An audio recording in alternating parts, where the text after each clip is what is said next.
Hi there. Welcome. Today we're going to start with a bit of a, I don't know if rant is the right word, but we're going to start with a bit of an exploration with some game design concepts based on my experience with a part of this game that actually almost made me quit and not want to play. And so if you're not interested, I'll put in timestamps to skip this. I'm sure it's going to take a few minutes. I don't know how long. I'd be surprised if it's less than 5. Anyways, we're going to start with a term, discussing the term diegetic. Diegetic, I think, is, you don't actually say diegetics, D-I-E-G-E-T-I-C. So something that is diegetic when it's related to video games or any other medium defined by, I think, Oxford says, occurring within the context of a story and able to be heard by the character. So when something's diegetic in a game, it occurs within the context of the story and it makes sense within the game lore. The character can interact with it, interact with the character. It kind of just, it's immersive, and it makes sense within the game world. And so in games, it can be kind of any feature that's explained by the game world and the game lore. It just makes sense with the game. Some of the things that are diegetic in this game, for example, are in the Lost Graces area, when you're going to or you find a Lost Grace, and it shows you that little golden arc to show you which direction you're supposed to go. That's a diegetic wayfinding cue to show you where to go for the next beat of the game, whereas a non-diegetic version might be like the compass at the top of the game I see here, it says west. That's non-diegetic, and if I had my objective marker on there, that'd be a non-diegetic way of telling me where my objective is.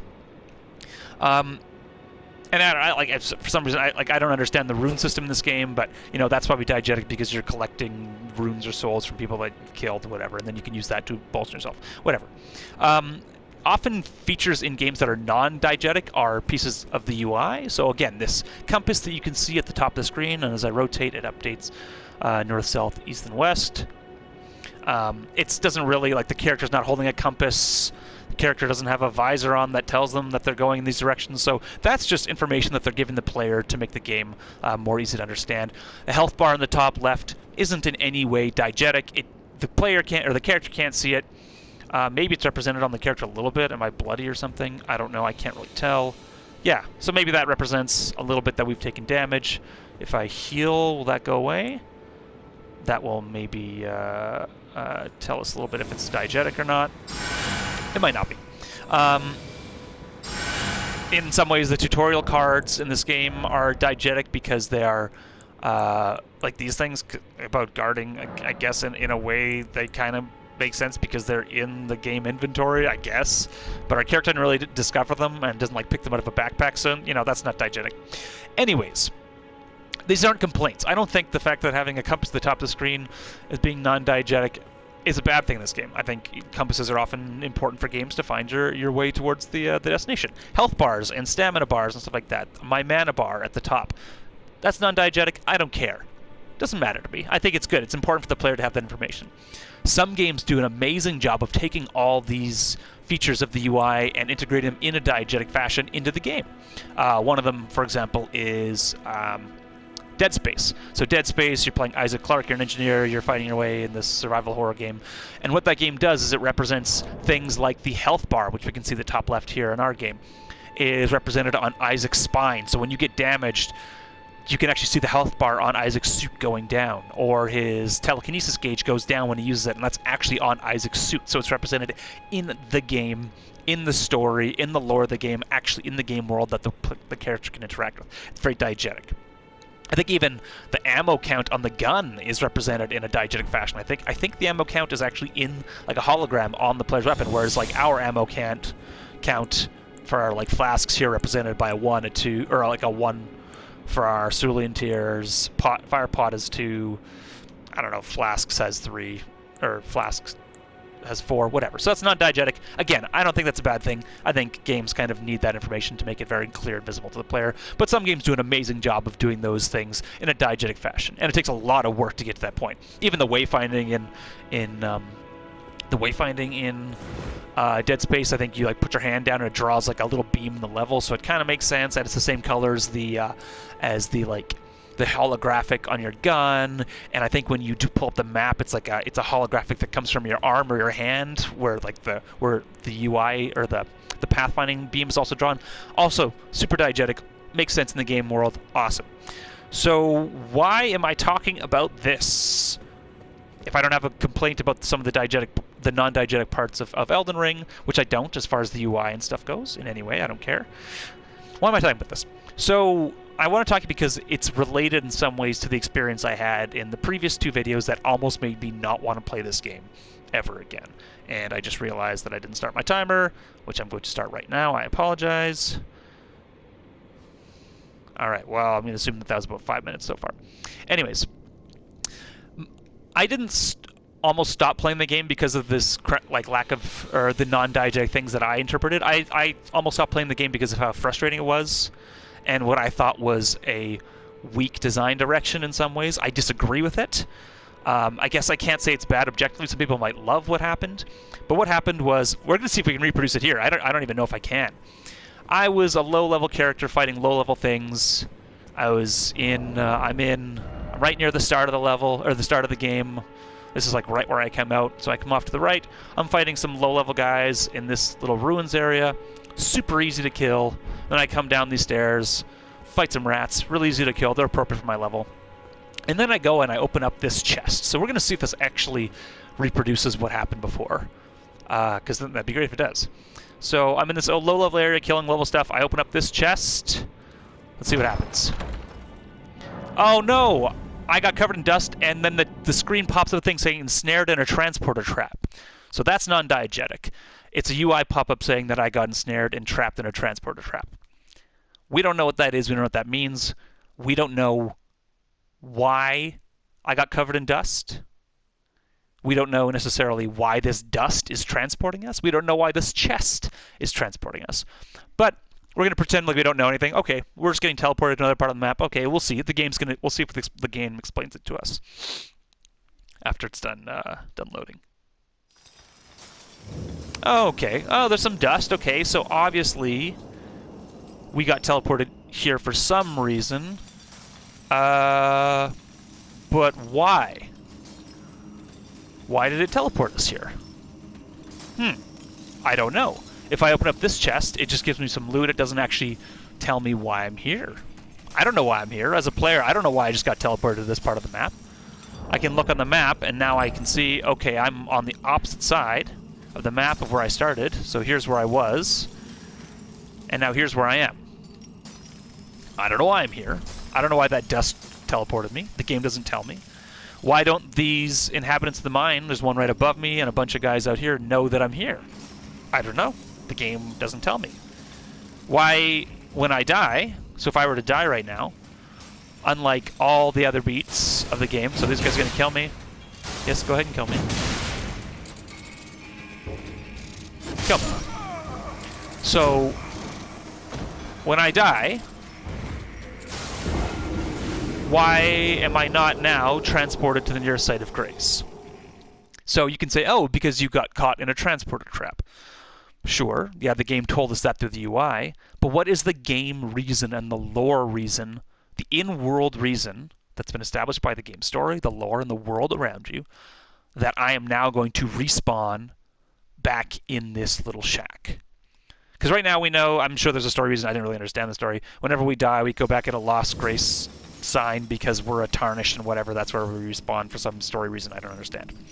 But we don't know why. The game doesn't explain to us why. We just appear in this random corner with no lost grace mark on the ground, no obelisk, no nothing, saying that as the tarnished we should respawn here. There's nothing, there's no diegetic reason as to why we are respawning here.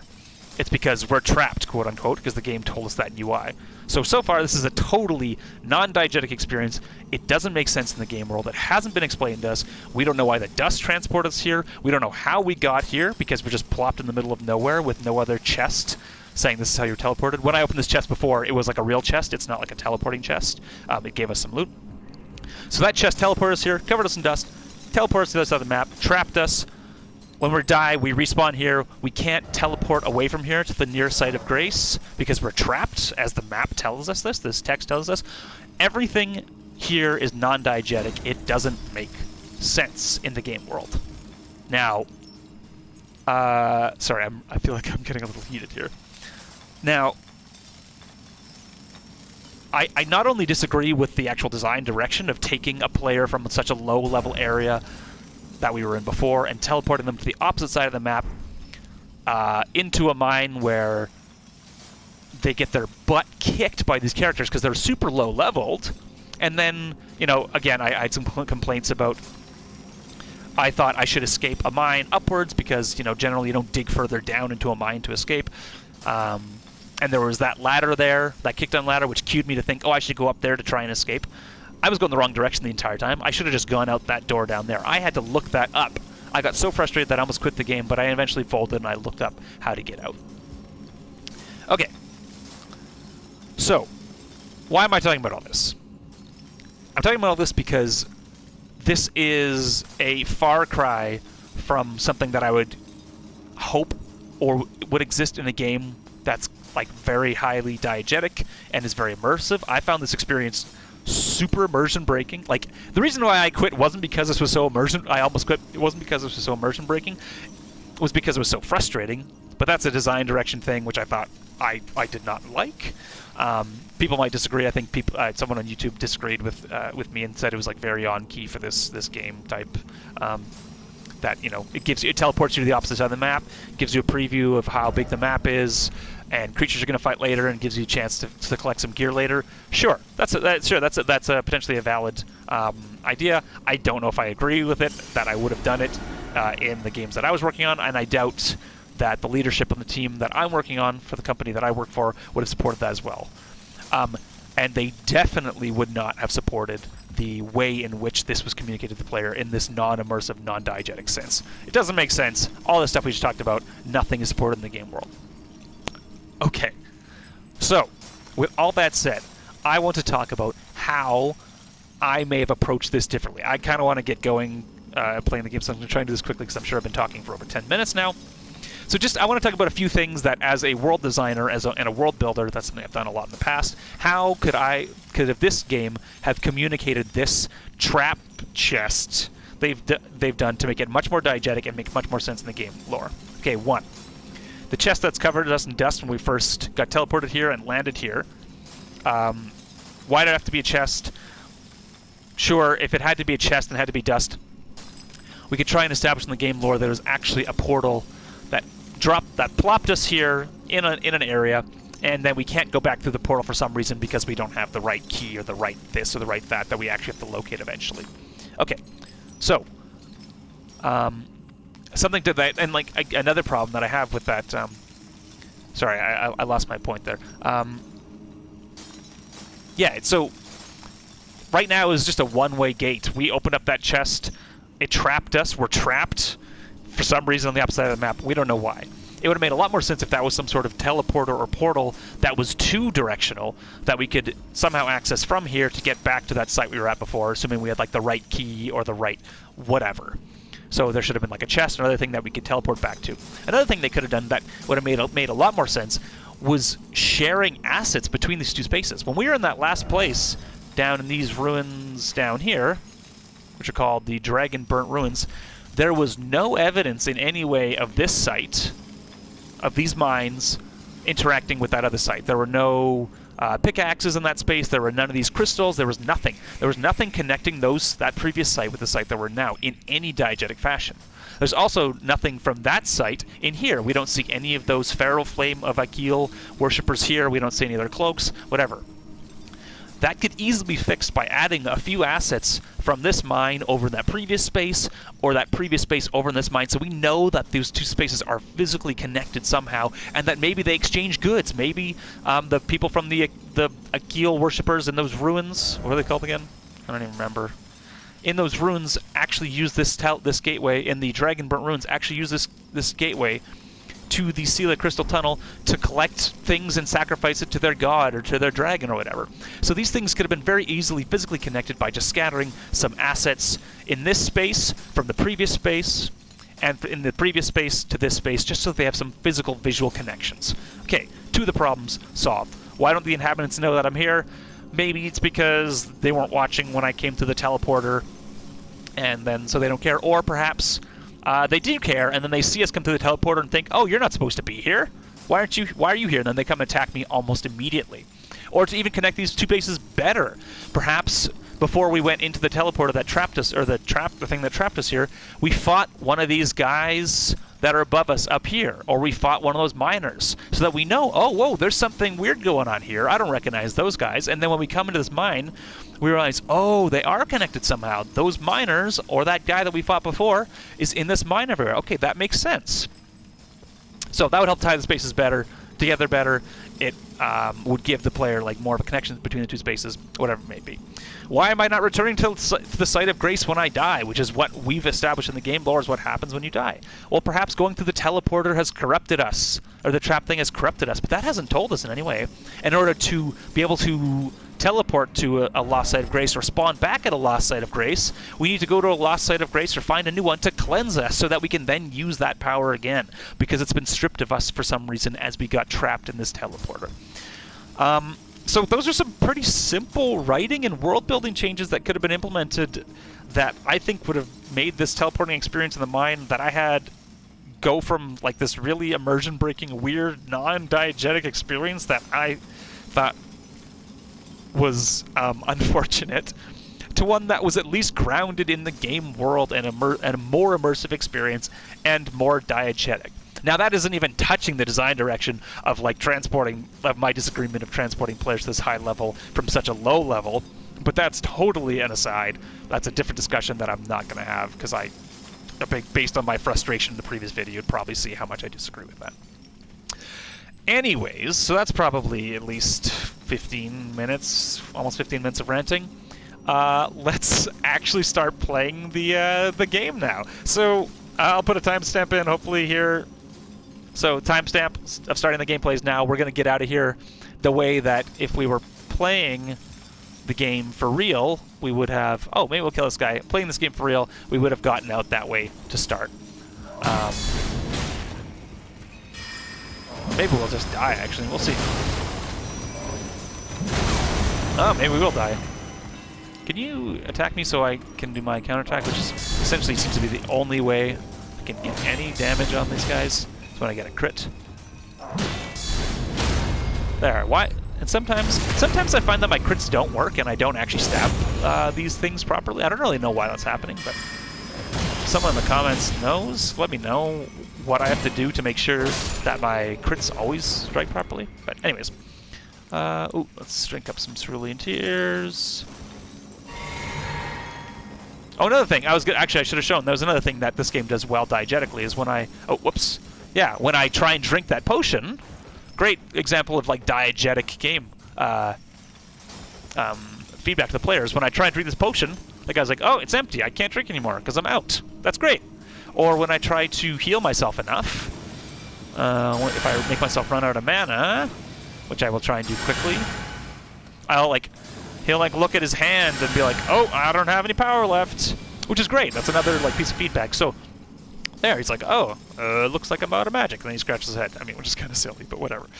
So in a lot of ways, this game has some great things that are diegetic, and then things that aren't diegetic but don't need to be, like the UI. But then there was experiences like the one that I had. Oh, Jesus. Let's just assume we're going to die. And then there were the non-diegetic experiences like the one that I had in this level that really surprised me and I thought were unfortunate. Maybe we'll die on the way out, but whatever. We can just find a way out. Oh, yep, we're dead. I'm not too worried about it, though. I know how to get out. But yeah, I apologize for the extended rant if you watched the entire thing, but I was kind of just surprised that content, that level design flow made it into the game, because frankly, I don't mean to shit on it too much, but there's no way that would have passed review of the company I work for, because it just made no in-game sense at all. None. And I think a lot of players who are playing this game, not saying that they don't value things that are important to me or whatever, but like they might not care. They don't give a shit that it doesn't make sense diegetically or that. Like it's just like, oh, I'm just having fun. Who cares that like I got teleported to the other side of the world? I don't care. And I'm like, okay, good for you. Like, sure. But for me, like that stuff not only matters to me, but kind of like frustrates me as a designer who cares about that stuff a lot.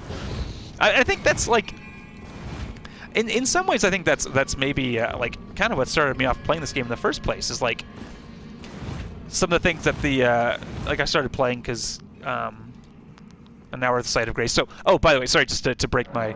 That's the path we should have taken in the previous 2 videos, but didn't think to do so because we went up and we thought, you know, let's dig our way out. So now I think we can teleport out of here from now because we found a site of grace, right?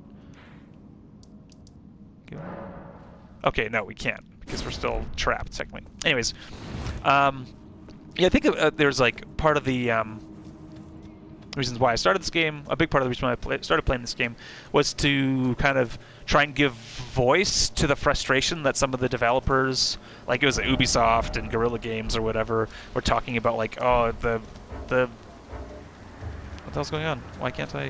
Why did my map go away? Oh, because you can't look at the map while you're around creatures? Anyways, the frustration that some, like, Guerrilla Games developers and Ubisoft or whatever had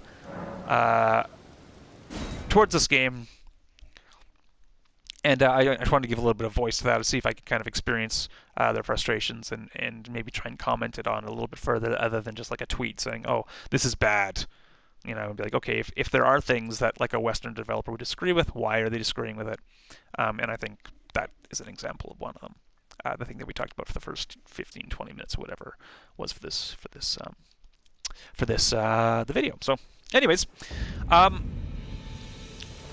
so now we're actually, since the last video, I actually, because I was like, wasn't so sure that I was going to keep playing the game. If I wasn't going to keep playing the game, I was at least going to make a video saying, hey, I'm not going to play the game anymore, and record it. For the few people who are actually watching this, so I'm just going to make sure that, you know, you have some context as why I was going to stop playing. But since that video, I did a little bit of, like, I looked into some stuff. I actually looked up a guide on how to get out of that mine. I stopped caring about experiencing this purely through the game and its information because, again, as I indicated in a previous video, I think one of the problems with this game is that it doesn't prepare the player well with a lot of good information as far as user experience goes. So I caved and I looked up some stuff.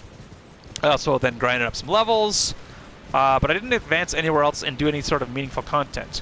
And so that's what I'm going to do now, is because I remember seeing this little hole in the ground before, and I thought, okay, that looks like one of the dungeons or whatever we did before. And I want to go and do that. Now, I also thought, oh my gosh, what did that do to us? Did that damage us?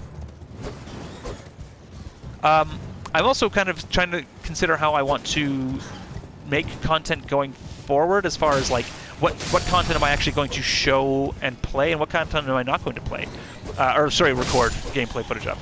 I think for the most part, I probably won't be recording gameplay footage when I'm just kind of like puttering around the open world and like, or grinding for souls, or trying to grind for an object. What the hell is going on there? Oh, okay, never mind. By the way, we already saw when I wasn't recording. I saw this dragon show up when I was just like partying around. So when I know that I'm not going to make any meaningful progress in the game, I probably won't record those sessions. Like if I'm grinding for a weapon or if I'm grinding souls or whatever, I probably won't record those sessions. But if I'm going to be doing like a dungeon, for example, or fighting a boss or something like that, then I will probably record those things just so that there is. Oh, look at this!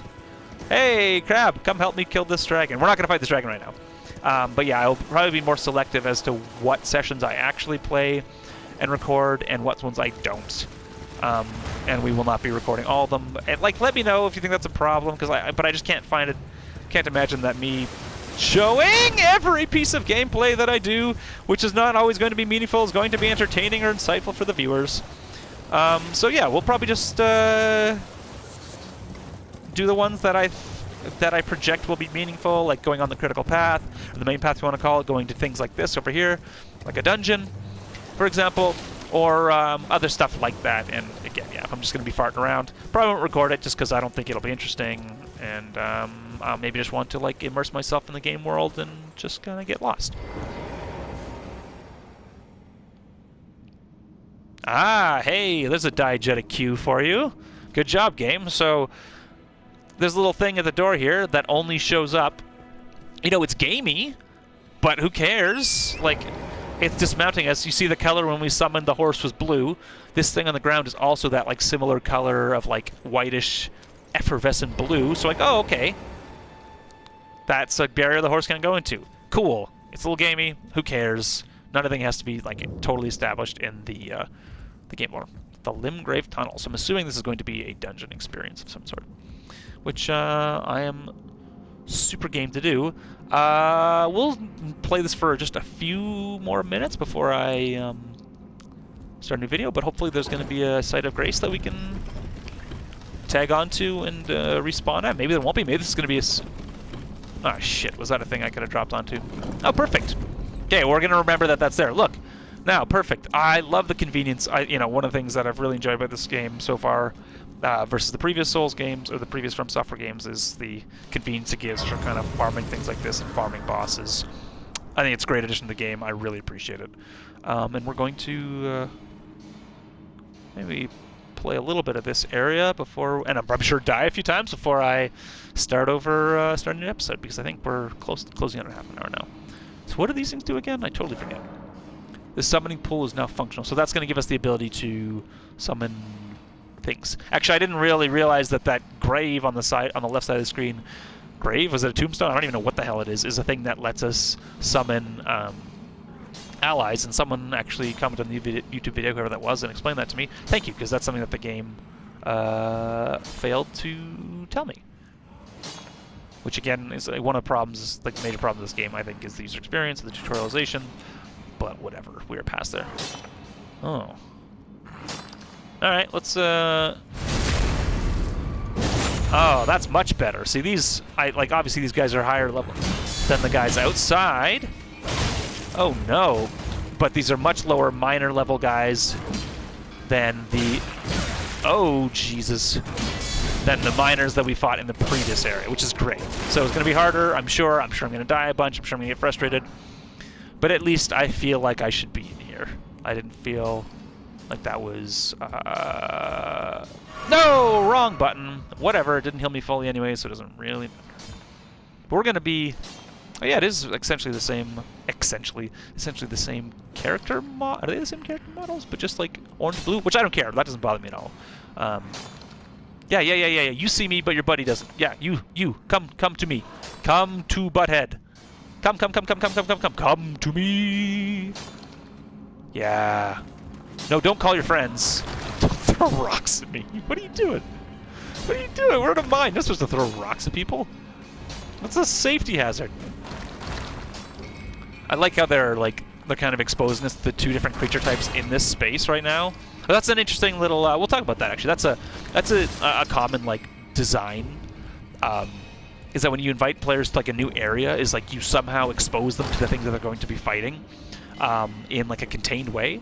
So first we got exposed to the basic miner guy, which we fought before. Oh, so your first swing is slow, and then your... Oh man, I'm not doing a lot of damage to you.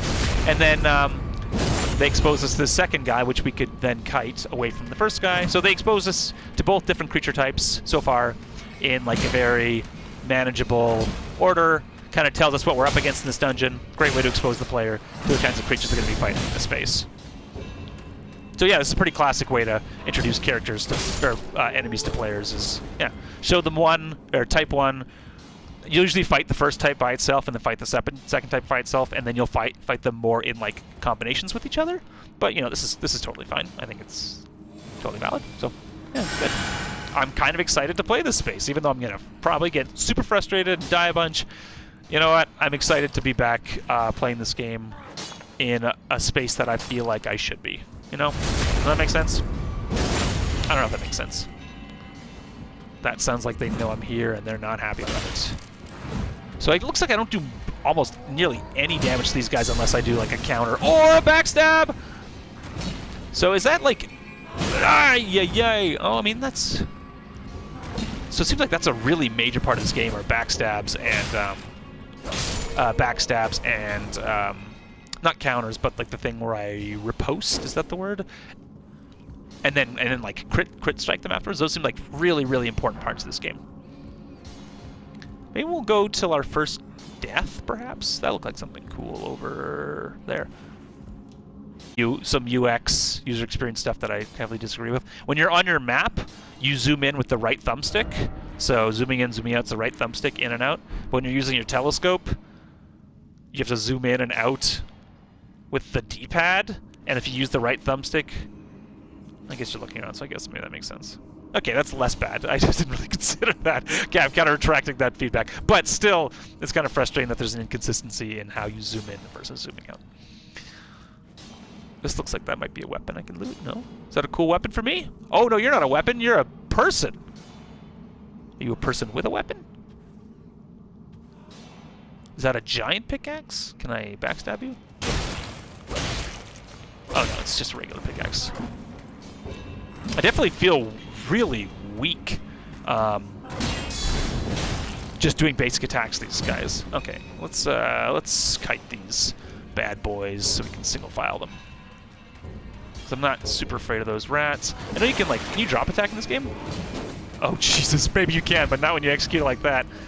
Oopsies! That was my fault. Oh, nice. Those rats got some hops.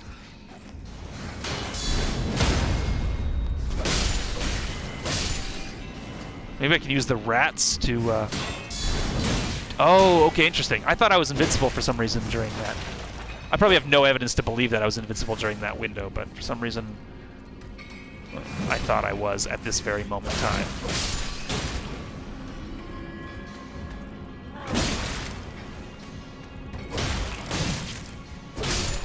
I think we're gonna die pretty soon, but that's okay. I won't be that bummed about it.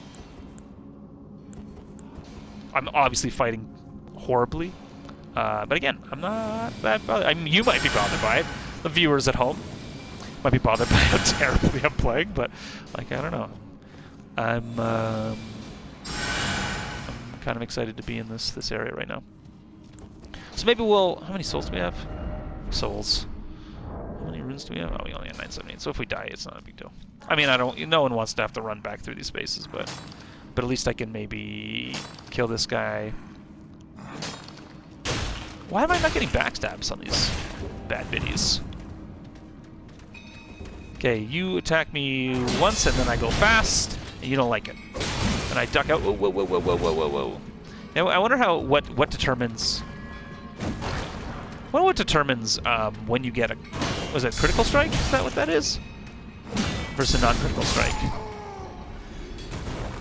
I don't. The game. Like, is there like a stat? If there's a stat that tells me how to get critical strikes, or like what stat you can upgrade to get critical strikes more often, I don't think the game has told me, or at least I haven't searched deep enough to understand that system as of yet. So maybe we're gonna pause this for now. Yeah, sorry if you watched the rant. I'm sorry if the rant was long and was really either uninformative or you disagreed with it. I usually don't.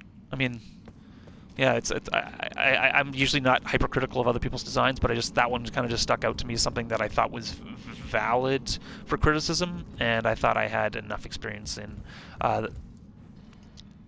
in world building and world design that I could at least offer my suggestions as to how to fix it and why I found it frustrating. So anyways, I hope you found this entertaining, or I don't know, at least insightful, or stimulating, and maybe it'll stimulate some debate, who knows. Anyways, take care of yourself, and if you watched to the end, thanks for your time, and maybe I'll see you next time. Okay, take care. Bye-bye.